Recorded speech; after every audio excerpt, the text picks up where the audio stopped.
Alô, bom dia, você está no canal Professor Belém neste sábado, dia 14 de maio de 2022. Shabbat Shalom, sejam todos bem-vindos. Quero lembrar aos novos membros do canal que este domingo terá novamente um vídeo sobre estudos de profecias. Esse é um curso apenas para membros. Se você não é membro do canal e quer acompanhar este curso, a membresia é baratinha, R$ 2,99 por mês. Se quiser ajudar um pouco mais, R$ 6,99 por mês, ou então R$ 7,99 por mês. Mas, por R$ 2,99 você tem acesso ao nosso estudo de profecias, que vai ao ar todos os domingos e fica aqui, os vídeos ficam na aba Playlist, na pasta Estudo de Profecias. Muito bem, meus amigos, sábado muito tenso e a tensão começou logo cedo, às 7h05, horário de Moscou, ou melhor, horário de Berlim.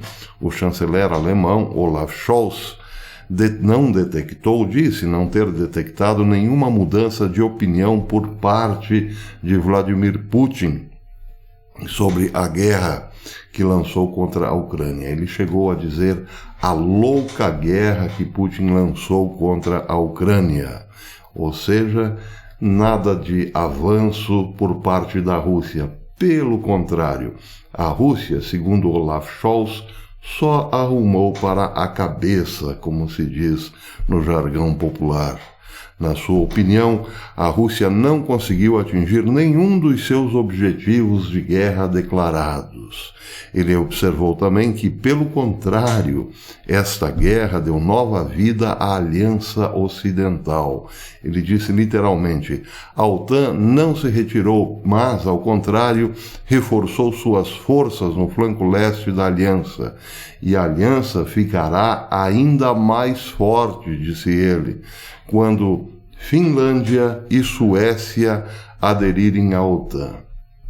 Bem, esta é outra razão pela qual o sábado está muito tenso. Na quinta-feira, o governo da Finlândia anunciou que o país deve pedir imediata adesão à OTAN. E deve ser acompanhado, sim, pela Suécia. Bem, é claro que isso implica numa nova frente de crise e, quem sabe, no desdobrar desta guerra da Ucrânia para outros territórios. Explico por quê. Vamos ao mapa. Temos aqui a maior fronteira hoje, poderia ser a maior fronteira da OTAN com a Rússia, caso a Finlândia seja aceita dentro da OTAN. Nós estamos aqui sobre a Finlândia, do lado esquerdo, e no lado direito o território russo. São mais de 1.300 quilômetros de fronteira. Isso implica, evidentemente, numa nova preocupação para a Rússia, que tem concentrado suas forças exatamente nesta região mais ao sul. Portanto, a adesão da Finlândia colocaria a OTAN não só nas barbas da Rússia, por assim dizer, mas numa grande fronteira, num limite muito extenso com a própria Rússia. Se a Suécia pedir também adesão à OTAN, é claro que a OTAN concentraria nesta região aqui muita força. Bem, dá para entender, claro, a preocupação da Rússia. A preocupação é tão grande que hoje a Rússia já cortou o fornecimento de energia para a Finlândia. Esta é a segunda notícia do dia importante. Às 9 horas, horário de Berlim, a Rússia suspendeu o fornecimento de eletricidade para a Finlândia durante a noite, depois que a empresa de energia HAL Nordic ameaçou cortar o fornecimento por atrasos no pagamento, disse um funcionário da operadora, a rede da Finlândia, a agência de notícias AFP. Segundo a operadora de redes da Finlândia, o abastecimento está zerado desde a meia-noite. Já a HAL Nordic disse na sexta-feira que suspenderia os suprimentos citando problemas com pagamentos, enquanto Helsinki se prepara para anunciar o seu pedido de adesão à OTAN após a invasão da Ucrânia a Moscou. Bem, em relação a este pedido, que será imediato, segundo o governo da Finlândia, de fazer parte da OTAN, já opôs-se veementemente o presidente turco Erdogan. Erdogan não quer a adesão da Finlândia e também da Suécia à OTAN por um motivo muito particular. Segundo ele, tanto Suécia quanto Finlândia abrigam terroristas, inclusive com representação no parlamento. Bem, o fato é o seguinte: a Suécia tem sim dado apoio aos curdos, e isso, claro, desagrada Erdogan. Tanto Suécia quanto Finlândia são favoráveis à criação de um Estado curdo, que pegaria um pedaço do território turco, um pedaço da Síria e também um pedaço do Irã. Por essa razão, claro, Erdogan não quer nem ouvir falar de Suécia e Finlândia na OTAN. Sem contar que ele tem uma relação forte de amizade com Vladimir Putin, porque, entre outras coisas, como eu disse no vídeo de ontem, Putin tem favorecido as incursões do exército turco pela região de Síria, que compreende 150 quilômetros dentro do seu território com fronteira com a Turquia. E isso permitiu que Erdogan colocasse mais longe de seu território os curdos que lutaram a favor de Bashar al-Assad na Síria contra o Estado Islâmico. Essa é uma parte um pouco complicada, mas grosso modo é isso. Erdogan quer ver os curdos cada vez mais distantes. Em relação à OTAN, fica aqui o problema. Para a OTAN aceitar Suécia e Finlândia ou qualquer outro membro, a decisão competiria a todos os membros da OTAN e teria que ser unânime. A aceitação da OTAN só, portanto, seria possível já que depois que todos os países aceitassem de forma unânime tal adesão. Não será o caso da Turquia. Ela será contra e isso, portanto, não permitiria o ingresso de Finlândia e Suécia dentro da organização. O problema, no entanto, não é esse. O problema para Vladimir Putin independe da adesão da Finlândia ou da Suécia à OTAN. O fato é que está se criando, neste caso, uma tática para enfraquecer a Rússia, por assim dizer. A OTAN inventou essa história de que, ou melhor, alimentou, quem sabe, a esperança da Finlândia em entrar nos seus quadros, porém não faz muita questão que isso aconteça, pelo menos não por enquanto. O importante é manter uma ameaça a Vladimir Putin. Para que exatamente? Bem, vamos voltar ao mapa aqui. Não é preciso ser muito gênio para imaginar o quanto de força Vladimir Putin tem concentrado dentro da Ucrânia, mas também nessa região toda entre Ucrânia e Bielorrússia. Abrir uma nova frente de preocupação teria que, para Vladimir Putin, seria problemático, porque ele teria que, claro, deslocar grande parte de suas tropas e de suas posições de artilharia também para essa região.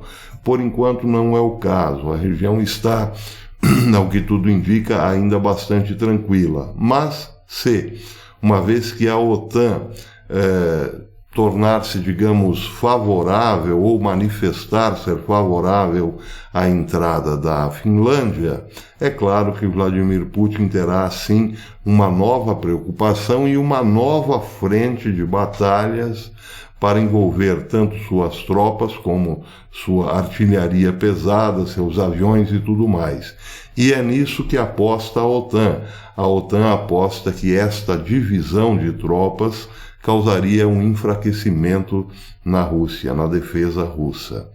Bem, a Finlândia está se prestando a esse papel. É claro que ela já sentiu que para tudo tem um ônus, para esta posição existe um ônus, e o ônus, evidentemente, já apareceu a Rússia cortou o fornecimento de energia elétrica.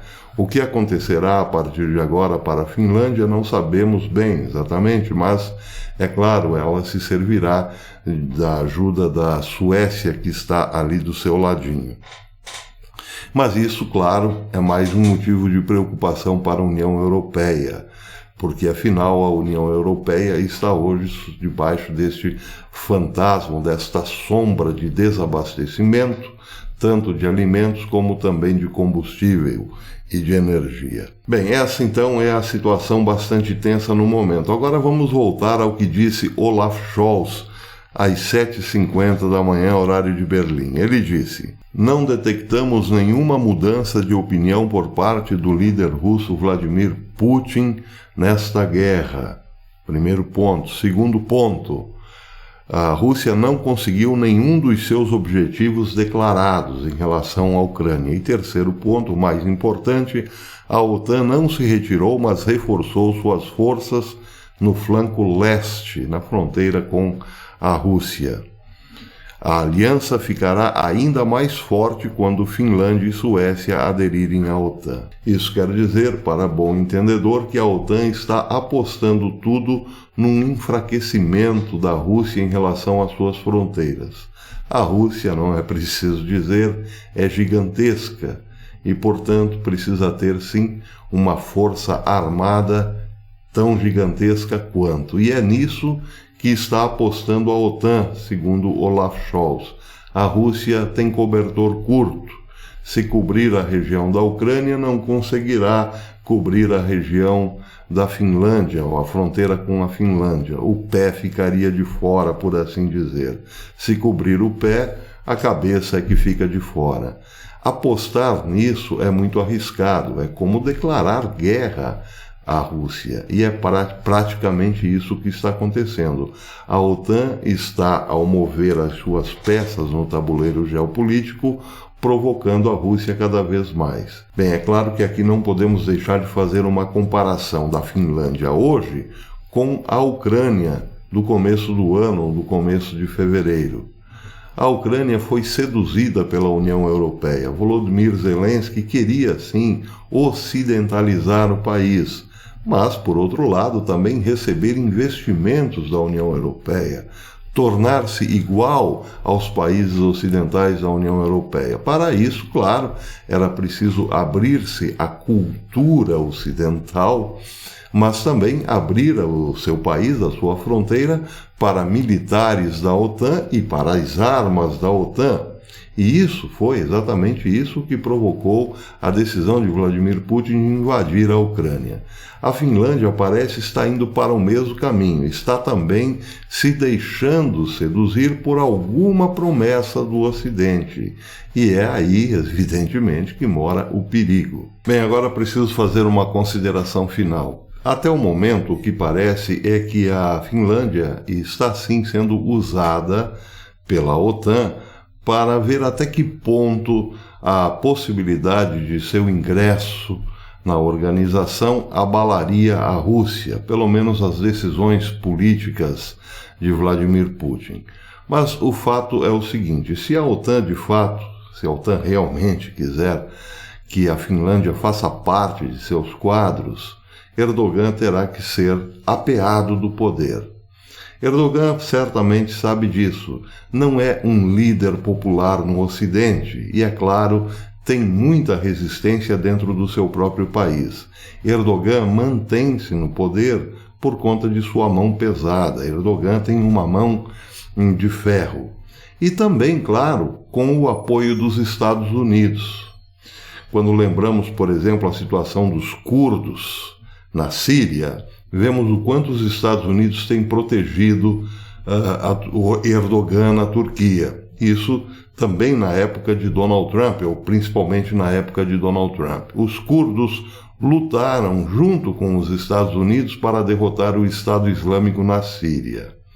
Fizeram isso não porque achavam lindos os cabelos de Donald Trump, mas porque queriam, depois desta ajuda, a colaboração dos Estados Unidos para a criação do seu próprio Estado, como disse, pegando uma faixa da Turquia, outra da Síria e outra do Irã. Acontece que, uma vez derrotado, por assim dizer, o Estado Islâmico, os curdos ficaram na mão e os Estados Unidos viram quietinhos Erdogan avançar com seus tanques sobre os curdos que tinham ajudado os Estados Unidos. Essa não era uma decisão só de Donald Trump, é uma política de Estado. Os Estados Unidos têm feito isso há muito tempo, sustentado ditadores no poder, ou então regimes tirânicos. Nos anos 70, a embaixada dos Estados Unidos foi invadida, a embaixada norte-americana foi invadida, em Teherã, foi invadida pelos radicais liderados pelo Ayatollah Khomeini, que os liderava desde a França. Bem, naquela época o presidente era o esquerdista, o esquerdófilo Jimmy Carter, que nada fez para frear o ímpeto de uma revolução anunciada. Logo em seguida, claro, veio a Revolução Islâmica, que botou abaixo o reinado do Shah Reza Pahlavi e estabeleceu uma tirania no país. Todos nós sabemos. Os Estados Unidos o que fizeram? Poderiam ter derrotado os principais líderes da Revolução, principalmente Khomeini, e não fizeram, para não desagradar o mundo islâmico. O mesmo aconteceu muito depois, quando Erdogan sofreu sérios reveses dentro do seu país, inclusive com insurreição militar, e os Estados Unidos nada fizeram. É bom manter, segundo a política de Estado norte-americana, os ditadores sempre muito próximos. Acontece que, se os Estados Unidos decidirem amanhã ou depois que o prazo de validade de Erdogan se encerrou, então, é claro, a CIA já teria preparado todo um mecanismo para fazer com que a oposição a Erdogan tivesse força suficiente para derrubá-lo. Essa é a posição de Erdogan. Ele precisa, de algum modo, manter-se neutro em relação à Rússia, seu parceiro comercial, mas também não pode desagradar muito os Estados Unidos. Logo, hoje Erdogan é contra a entrada da Finlândia e da Suécia na OTAN. Mas se os Estados Unidos realmente quiserem que Finlândia e Suécia entrem na OTAN, ou Erdogan terá que deixar o poder ou então acabar concordando. Esta é a situação. É claro que Erdogan, como todo político, pensa antes na sobrevivência. A Rússia hoje confia um pouco na Turquia, mas sabe que não pode confiar mais do que um pouco. Essa é a situação entre Turquia e Rússia no momento. Ela é muito frágil. Não é uma aliança, evidentemente, mas esta posição da Turquia de não aceitar a Finlândia não é definitiva. Por enquanto é isso. Lembrem-se, amanhã, então, mais um estudo de profecias para membros do canal. Até lá, se Deus quiser.